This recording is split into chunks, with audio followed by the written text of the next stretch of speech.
Aduh. Yuk, orang sudah di wae. Si mah hayu we diudag warga nasi kunaon. Tanya orang diudag ku haji. Pang diudag ku haji sih. Udah naon mimitina? Heeh, orang gitu. Ngerti ya? Iya, kemarin tuh orang panggil jeung haji. Heeh. Di jalan. Aing kuat puripus ya. Cek ku haji teh kieu. Ye, isuk aya acara. Tah, mana yang ngalagu rame? Heeh, orang teh siap ci urang teh, heuh. Tah, geus. Ai bieu urang teh.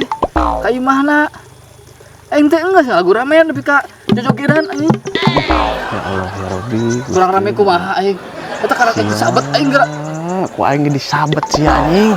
Maksudnya lain kitu ngalagu rame teh atuh ya Allah ya Rabbi. Gusti aing. Heueuh meureun aya tamu di imahna eta teh. Heuh, pan hareupeun tamu aing teh joget. Ngalagu rame. Ngalalauk sia. Ih, ya Allah ya Robbi, sia. Ih, anjing. Ngalalauk, ngalagu rame teh ngalalauk gurame. Lain siang jojogedan hareupeun batu, hareupeun wahaji.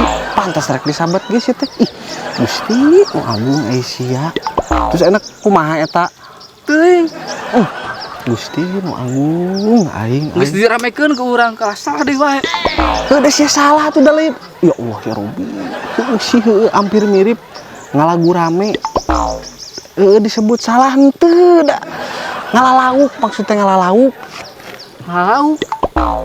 Ya Allah ya Baik ngalagu. Aing lah bisi wahaji ka dieu aing make init. Kak, ulah kitu, Kak. Nonton urang, Kak. Masih ya.